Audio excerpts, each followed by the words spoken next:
Anybody who's grown up in Delhi knows what I'm talking about. We used to be famous for Delhi ki sardi. Everybody used to say Delhi ki sardi, winter picnics, I don't think anybody really wants to experience Delhi wali sardi. It's more like pollution wali sardi. Everybody just wants to run out of Delhi, now. So these are just some good memories, and I don't know if we can feel like that again in Delhi, and which is why that sadness. Hey folks, that was Aditi Agarwal, co-founder of Klimates, a carbon intelligence platform. With more than a decade of experience in climate tech, Aditi is using LinkedIn to spread awareness on climate change. Today, we dive into her insights through her conversations with people, stories on Delhi's climate, and how Klimates is bringing about a positive change. I'm your host, Vedant Vyas, and this is Positive Planet, a podcast about thoughts and ideas on climate change. Subscribe and join me on this journey to a sustainable future. Hello, Aditi. Welcome to the show. It's good to have you here. I'm excited to talk to you. How are you doing this day? I'm doing very well, Vedant. Thank you so much for having me on your podcast, and it's wonderful. Looking forward, Aditi. Aditi, let me start with a few things I read a couple of days back. In India, 619 million people endured intense heat with temperatures approaching 50 degrees and more, leaving thousands with heat stroke. In June 2024, we had 5 billion people experiencing extreme heat, with over 60% of the world population facing these kind of temperatures, primarily attributed to climate change. We also had floods. We had Hurricane Beryl impacting regions like Mexico and Cayman Islands. It apparently became the first of Category 5 storms on record. We had floods in Assam, which impacted over 2.4 million people. Now, with facts like these, I have read from your posts that you still try to be a climate realist, where you are hopeful about the future yet still grounded. What is keeping you hopeful? So with that, I think as a parent, it's impossible to be wholly pessimistic. The situation is when you read this, it is, it feels overwhelming. It's depressing. But also I think in this case, when they say that ignorance is bliss, it really holds true. Till you're not reading, you're like, all is cool.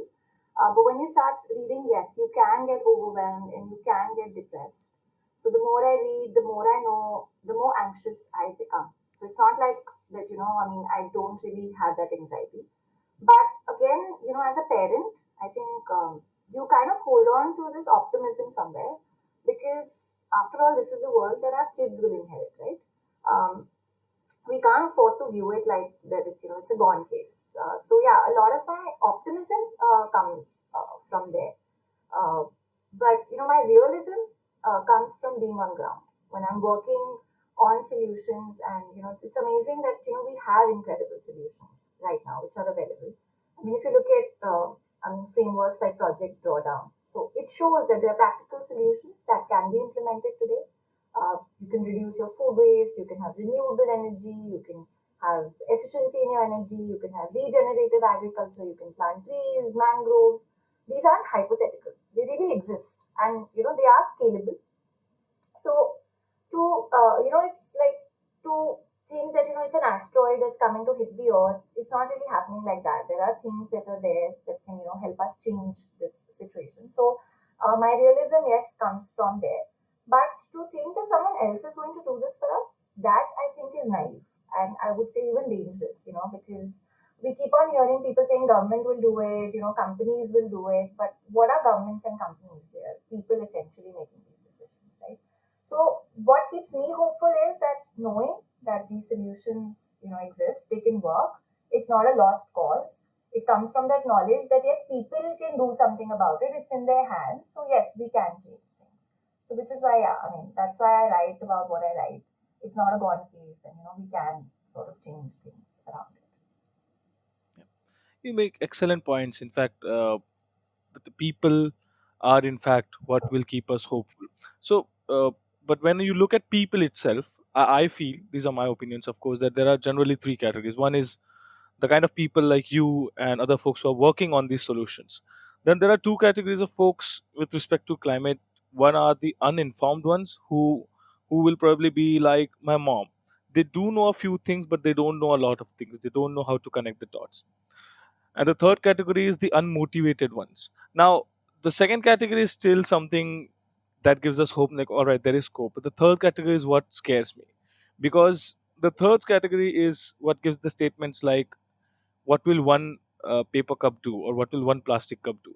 Now, unfortunately, we have a million people saying what will one plastic cup do, and therefore a million cups, maybe 1,000 lives or something of that sort.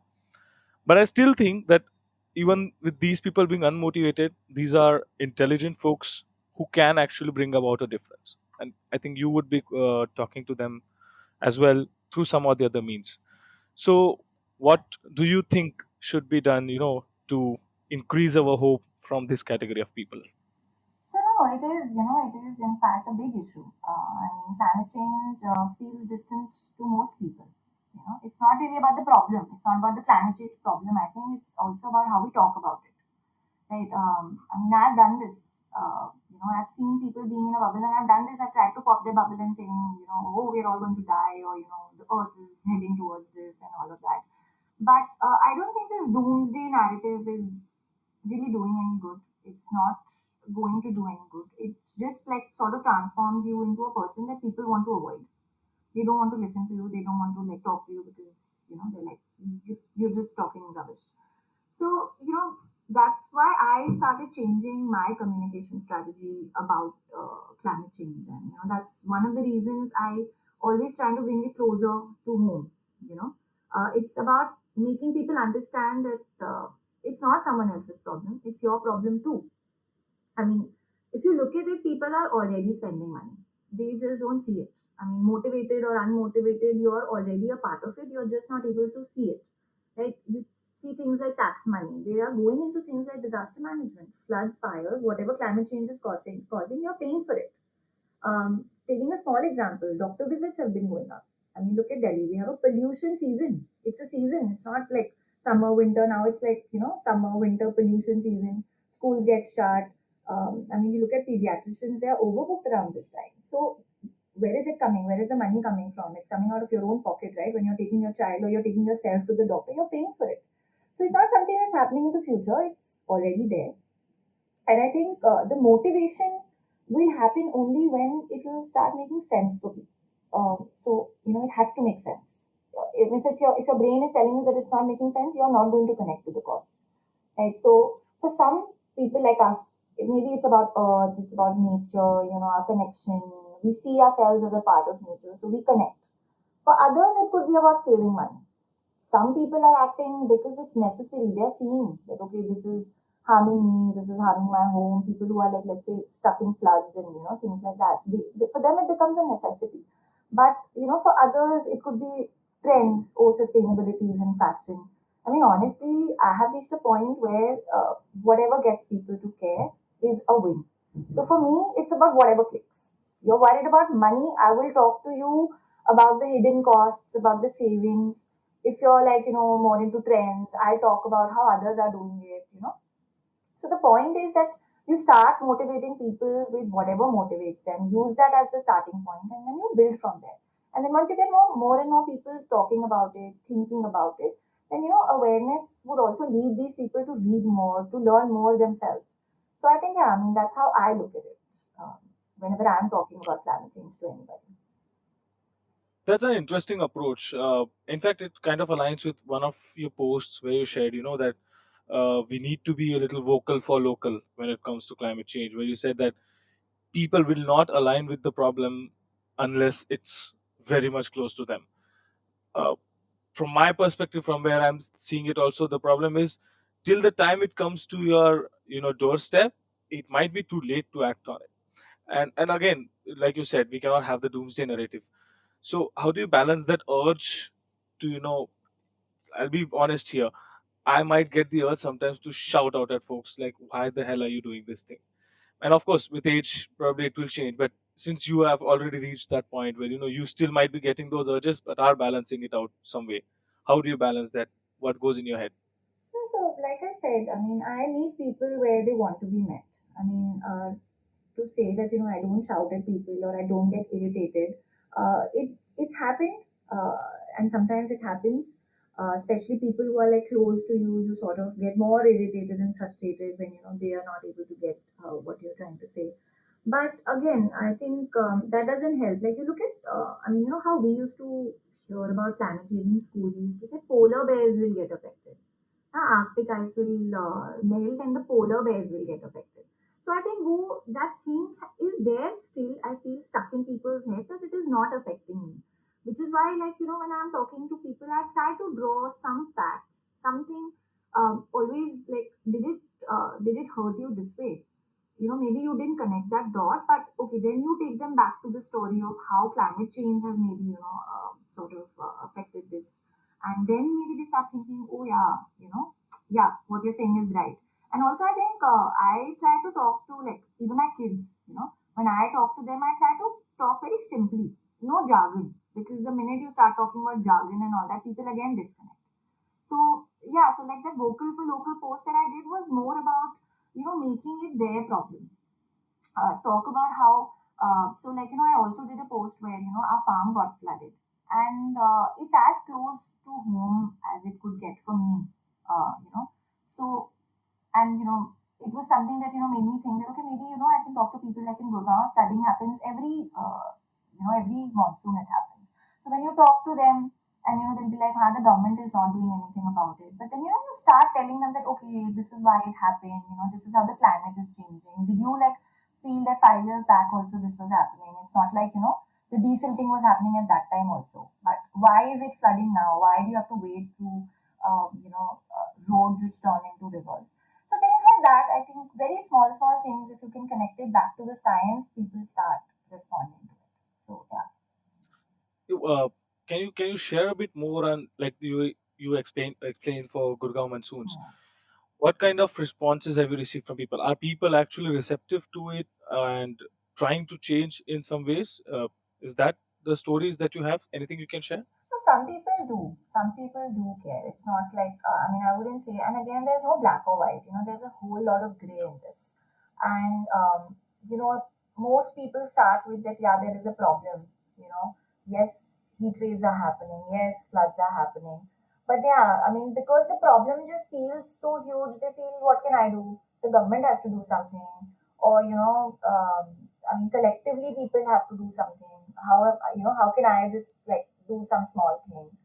And so yeah, I mean, most people I think start there. Even when you talk to them, most people start there. But then the idea is to draw them in and saying, ki, again, like you said, na, ki, what can one cup do?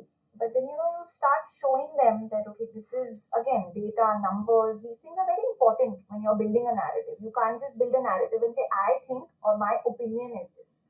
But if you show them that okay, you do the multiplication. Okay, let's say how much plastic is one cup saving or how much carbon is one cup saving, and then you just multiply it with the population of Gurgaon and say that okay, even if 10% of us who actually have the means to do it, this is what will happen. And this is the amount of carbon we'll end up saving, or this is the amount of plastic we'll end up saving. And then what does it translate to? You say carbon. I mean, this is also something that I face when you tell people, oh, you save 1 ton of carbon. And they're like, what does 1 ton mean? But you tell them that, okay, this means that these many kilometers you can drive in your car, or this means that these many homes can get electricity, then they start to see some sense in the numbers. So I think yeah, I mean, usually when I take conversations, I mostly keep them grounded in realistic numbers, but not like some fancy um, expectations that I have of people. Because let's face it, when people are starting, it's very overwhelming for them. So I mean, it's very easy to judge and say, oh, you are doing this, it's wrong and all that. But then you have to also understand why they're not able to do it, and then maybe if you can help them make a small little step, I think that also counts. So yeah, I think that's again my realistic part of that I keep talking about, because to take one road and say this is all black and white is just not working. So why do it? Just work with the gray. All right. I believe this is the fuel behind you writing your posts on LinkedIn, Yeah. and I think that's a great communication thing. So your strategy is, uh, take a big megaphone, which is LinkedIn here, shout whatever you want to say in that, and let it go to as many places as possible. If I hear an echo back, it's good. If not, I'll still come again tomorrow and do the same. Is that right?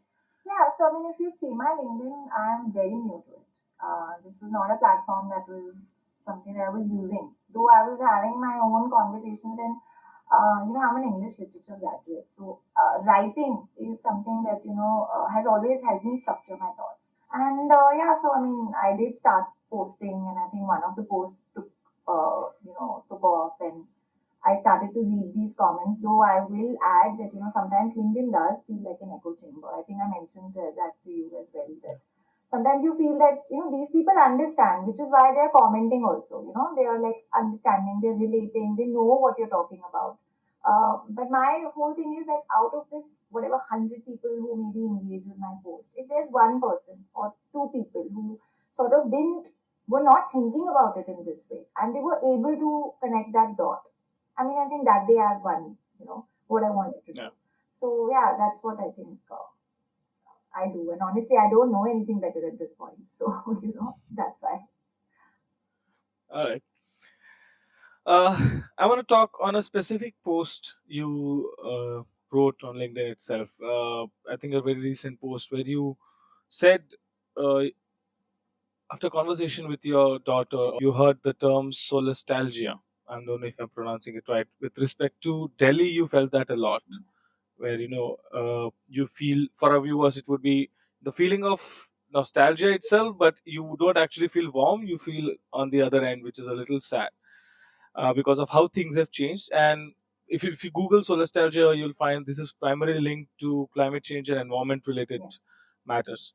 So you said in that post that you felt that you had that feeling with respect to Delhi, since you were born and brought up here and have been in this region for a long time.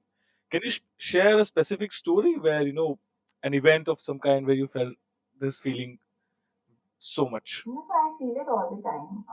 Given that I'm so close to Delhi, I'm in Gurgaon, so I feel it all the time, and I always keep on talking about it. And my daughter, who's 9 now, is always like, I said, "Your Delhi, your Delhi." She'll always say like that, because she obviously is, in Gurgaon, and so whenever we are going somewhere and we're in Delhi or whatever, so I'll always say, this is how Delhi used to be. This is how, I remember Delhi. So she keeps on saying that, So, like, I grew up in a place called Panchil Park. I'm not sure if you're aware. So it's a park in South Delhi. And when I was growing up, there was this main road, that used to go towards Chirag Delhi, if you're familiar with that area. And this road used to be lined with these huge, beautiful trees on both sides. I mean, just trees. And there was this one big Gulmohar tree. And that was like the landmark. We used to tell people, uske baad turn lena, you'll reach our house and things like that. And I mean, I spent 18 years of my life. So, I mean, obviously, I have a very strong connect with that place. And now this area looks so different. It's just, I feel so sad because when I drive there, I don't even recognize it. And I can never find that turn. Like when we're driving through that road, and I'll be like looking on my right, looking for that turn which will, take me to my old house, but I always miss it. And it was just a peaceful neighborhood. I could walk to school and things like that. It's just got filled with so much traffic that, I mean, if I have to think about crossing that road, I mean, the Panchil Club is where we used to spend a lot of our evenings, and we used to cross that road. It was a big main road, and now you can't even think about doing something like that. So these things, I mean, it's not nostalgia because this is not coming back. This is not something that you can go back and say, oh, nostalgia is something where I mean, you remember something so fondly, and so I do remember it fondly, but then there is that sadness that this is not going to come back. We can't turn this back. What we've done, we can't turn back. So that is why I think, it just makes me sad. And I think overall, Right now, if you go to play in the sea, you'll probably be washed off the shore. And it was very hard. It was saddening to look at, to be very honest.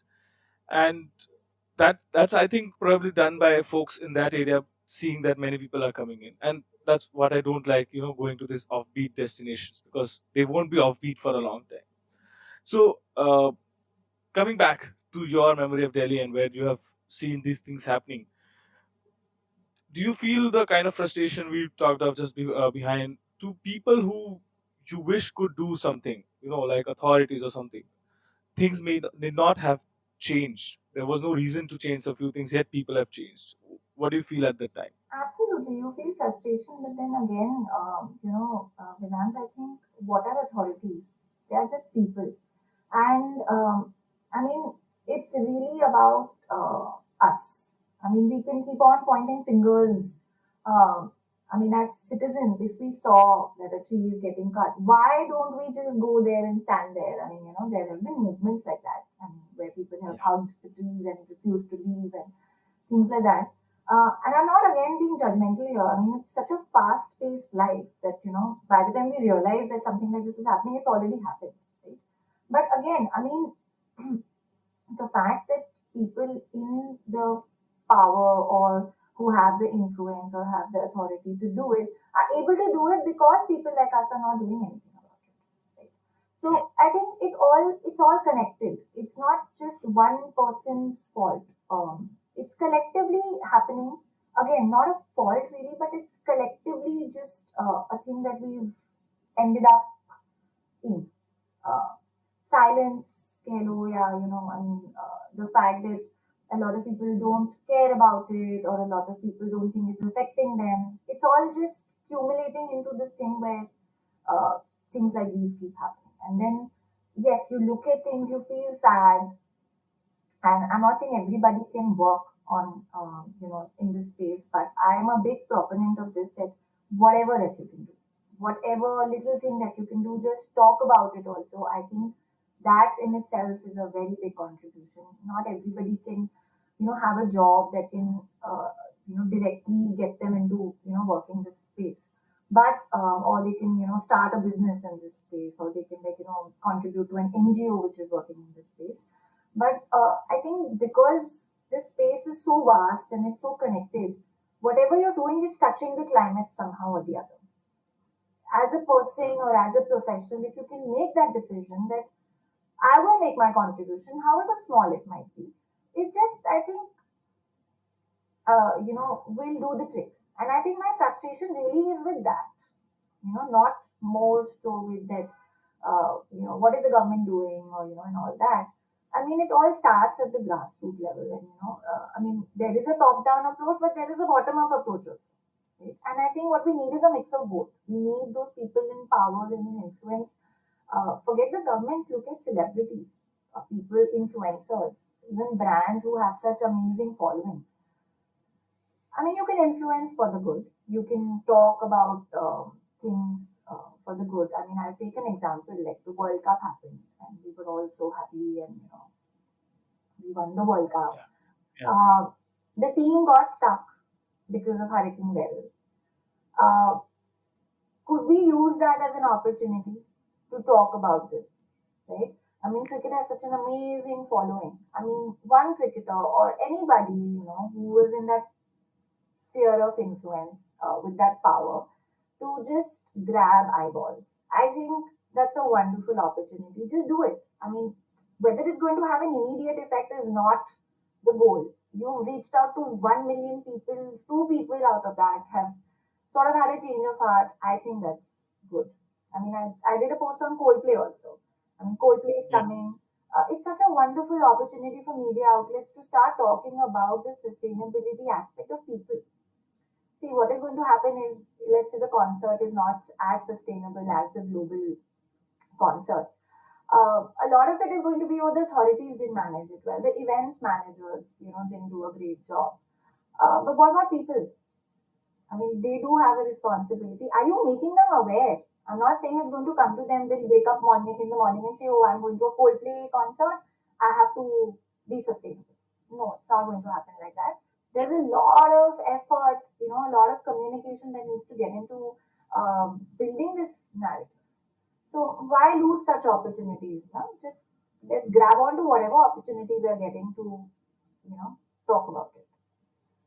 I really align with your idea, your thought of media houses should actually talk a lot on this, because these are much important things to be talked of, and hopefully those will lead to actions.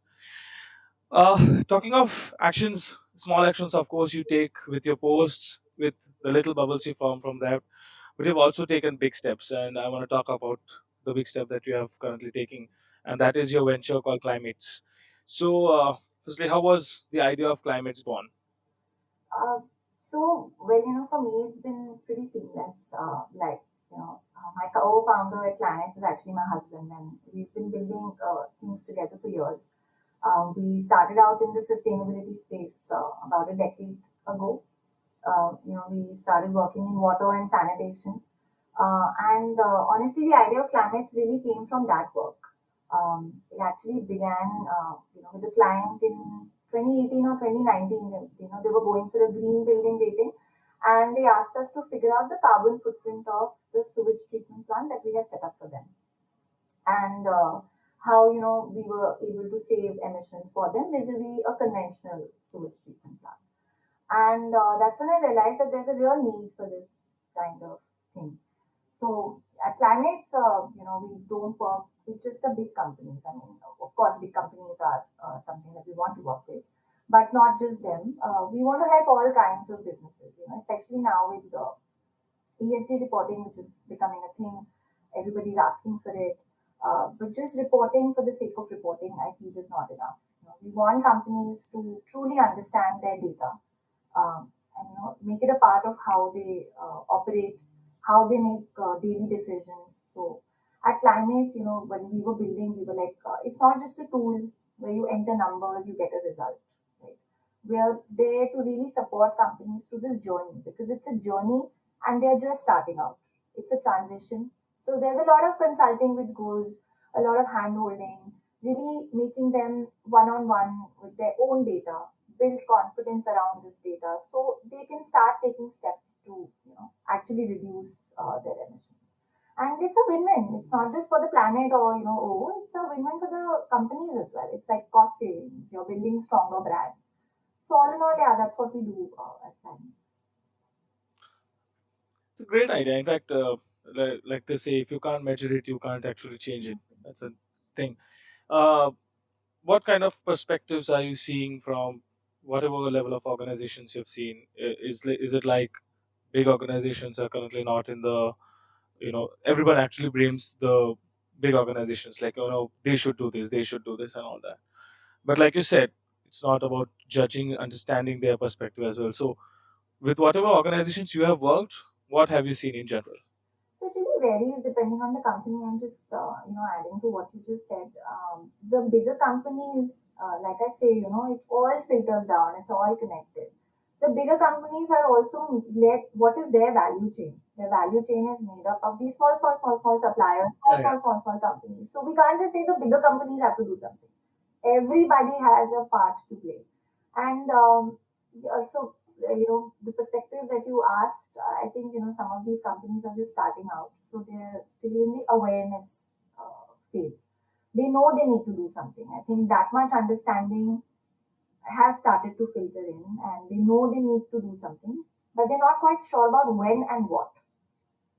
Bigger companies, I Okay. feel, are a bit further along, because they're actively at least setting goals, they're trying to make changes, But in the space, what I see a lot more now is the pressure. Global clients are asking for it, investors are asking for it, regulations are now, coming in. So it is pushing companies to take sustainability seriously. It's not just a nice to have, it is, धीरे धीरे it is becoming a must do for them. And they are realizing that they can't ignore it, right? So I think that's where most companies are at least at that stage where they have the awareness. But at the same time, I think a lot of them are feeling overwhelmed. They know they need to reduce emissions, or maybe their clients are asking them to report on an ESG, or government is asking them to report on ESG, but they're unsure where to start, how to do it in a meaningful way. I mean, not just as a tick box exercise, Yeah. right? So that's where we come in, helping them, trying to make a sense of it, figure out the practical steps that they can take, how to actually start, looking at this data, how to start converting their business metrics into carbon data. But yeah, overall, I think there is a growing willingness now to do the right thing, whether it is by pressure or whether it is a change of heart. But yes. And then again, when this kind of transition starts to happen, it has just started to happen. there is a lot of support that these companies need to make sustainability a part of their business. All right. One kind of a odd question. So you have built the whole tool for carbon accounting or something. Have you actually applied it? I'm sure you might have done a lot of steps to reduce your own carbon footprint again as much as possible. But have you gone overboard and actually tested out this on your personal life or something? Absolutely. I told you I'm a consultant. I started as a consultant. So Excel sheets is something that we both love. And, we've been in this space for so long that it is in our DNA now. It is, I don't brag about it like that, but it's just become so natural for us. And I think even our kids have picked up on it because they've not seen anything else. And I think our sustainability, personal sustainability, has been kind of fueled also after our kids were born. So earlier, yes, we were in the space, but personally, things were still work in progress. But now I think, we look at things from, a sustainability lens as much as we can. I'm not going to say that we're, like absolutely net zero and, we have no emissions. That's not possible. But we try to, at least whenever we're making a decision, we try to look at it. Is there an alternative which can be better? Right? So we have done those Excel sheets for ourselves. And I think that was also how the tool was built, because when you're like sort of doing it for companies, it's very similar when you're doing it for yourself Yeah. as well. So we look at everything: energy bills, fuel bills, groceries, purchases. We do kind of now look at it. कि अच्छा इसका what will be the carbon emission of it. So we're not just looking at the price; we're looking at the carbon footprint, and it's helped us. It's helped us make some very big changes, I would say, in the last 4 to 5 years, ever since we started researching on this topic and working in this. Um, just to give you an example, we were able to cut down our energy footprint, which is again a very big part for most of us. Like Hmm. we had two cars, we consciously keep one car now. We have both of us share a car, and small things like we are mindful of things like running the AC at 25. I mean, the government did talk about it. There was a radio campaign also and everything. But we have seen our energy bills drop because now our ACs are always at 25 whenever we run them. I mean, people make fun of us, yes. Sometimes they're like, 25, you should be, reducing the. We have friends who like cannot have their ACs, beyond 16, 18.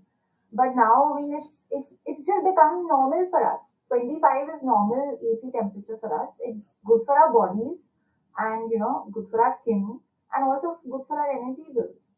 We've seen that drop from, if we were running the AC at 2021 and now we're running it at 25, we can see that drop. So it is like, it might sound funny, but once you start thinking about it in your personal life, it's really hard to stop. You start noticing all these little areas where you can make changes, and then it all adds up, and it's all good for your pocket as well. So yeah, we do that now. I don't think it sounds funny. It's an amazing hack, I would say. Something anyone can use. I'm gonna note it down. All right, but would you recommend anyone to do this? Is this something that can be overwhelming for someone? Well, it can be, because if you start when you start out, there's again it's just so much jargon around it that you get lost, right? Hmm. But then there is enough information available now. There are enough small tools that are available. Maybe not tweaks to the Indian, this thing, but it's a good Hmm. starting point. So, I mean, if you look at an individual's life, there are just so many things that add up to our footprint. I'm talking about individuals with means. I'm talking about individuals like us who are living in an urban setting, and we don't Hmm. realize it. When you're driving, I'm not saying don't drive, but can you make a better decision?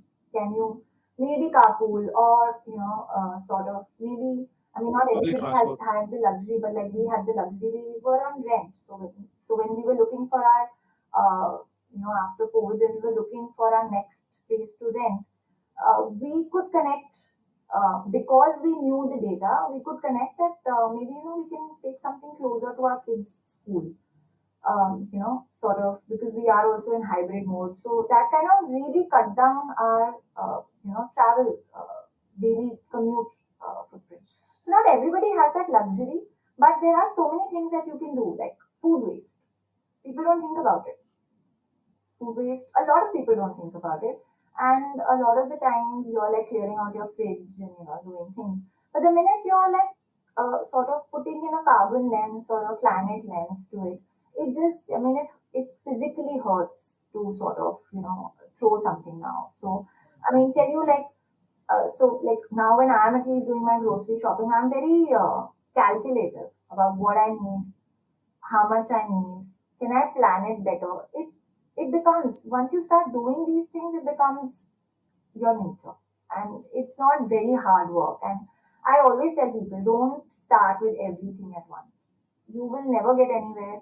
You will not, just pick up one thing. Maybe pick up energy. So like just energy. Look at your energy bill. Look at how many units you were consuming. Maybe read up on how you can reduce. Make those changes. Slowly, slowly make those changes. After 6 months, see have you been able to reduce your energy consumption.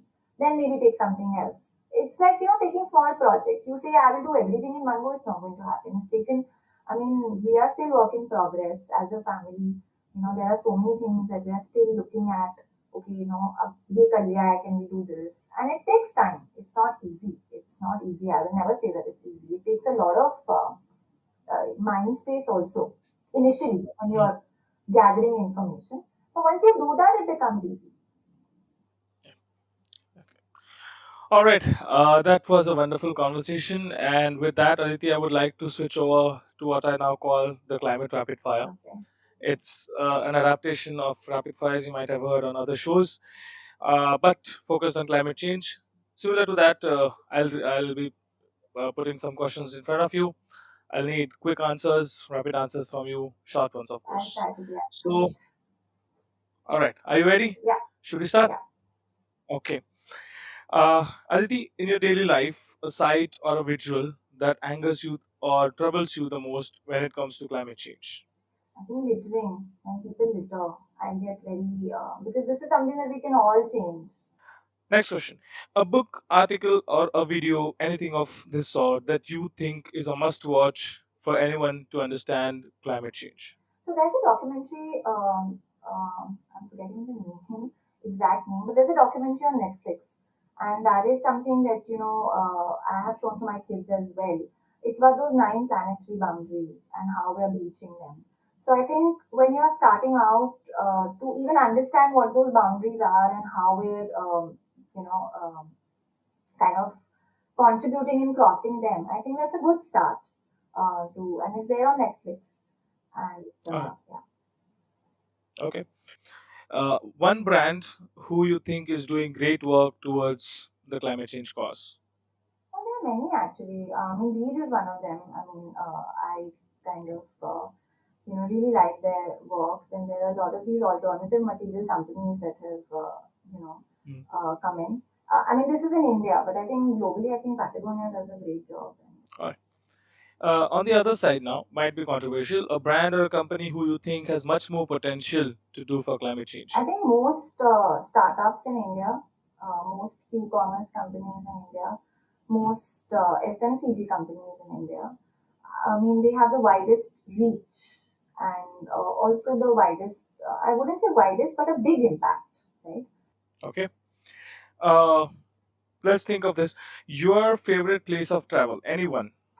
Goa, You're allowed to put one hoarding at this place where you can write a very small, simple message, probably a one liner only, uh, such that it will obviously garner a million or something impressions. So, what is the message that you would like to write? I think I'd write focus on progress, not perfection. Great. Uh, all right.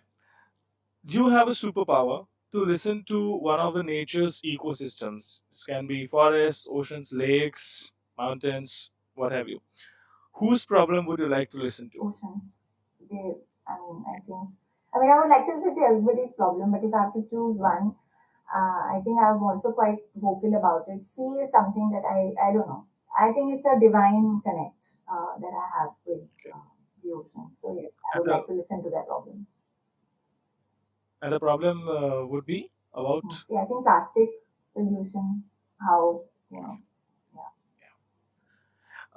You have another superpower. to interview one organism other than humans, who would you interview and what do you think will be the topic of discussion? Polar bears. I think I would want to interview polar bears, and because ever since school, climate change has been about polar bears, and now it's changing. The narrative is changing, so I really want to hear them. I think they will be, I mean, a good therapist.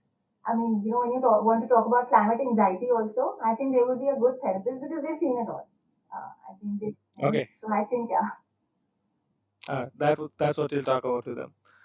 Uh, if you can go back in time, with what you know as of now with respect to climate change and sustainability and all the issues, where which climate mistake or which part of our past would you like to enter and maybe advise someone as to what is going to happen?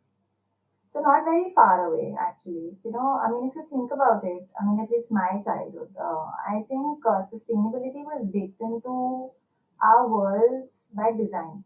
If I look at my parents' generation also, because I think means were limited, choices were limited, and so Hmm. sustainability was the, I think, default choice. I mean, at least for me growing up, I mean, we never had that much choice to say that, we'll be spoiled in a way that, you're not thinking about, though we were not thinking about the planet at that time. We were maybe just thinking about our pockets, but uh, it was just second nature for us. And I think after that, what changed was the exposure, and it's not a bad thing. It's a great thing that, we have so much convenience available to us, and, we have so much exposure to so many things available to us. But what we kind of sort of uh, left behind or lost touch with were those roots. And I think if I could just Hmm. go back, and all I would tell people is just go back, say 40, 50 years, yeah, see how people were living that way. And just because you can get something conveniently, or maybe you have the technology to do it, doesn't mean you have to. See if it is Hmm. important, then you do it, yes. Yeah. Right? So I think we don't really have to go too much into the past. So you would like to go against the convenience bit of it, which eventually would impact our climate Convenience and in a way. overconsumption, which I don't think was Okay. happening even 20 years back. I don't remember Hmm. this happening even 20 years back. And I can see the Right. difference from when my daughter was born 9 years ago and to when my son is born 4 years ago. All right. And final question: given $1 billion, what specific sustainability problem would you like to solve? But specific, again, very difficult question. I can't, but I think, yeah, so I mean, I'm working on this. So I would say, yes, the corporate emissions. I mean, if we could get more and more companies, sort of measuring and understanding their impact and doing something about it, I think that would be where I would like to start. All right. Adi, this has been a insightful and fantastic conversation, to be very honest. And I would love to talk more with you some other time. I would love to meet you and get to know more about your work. So thanks a lot for doing this and hope you enjoyed it as well. I did. Thank you so much for having me. Hey folks, I hope you enjoyed the episode. So do like, share, and comment on what you think of it.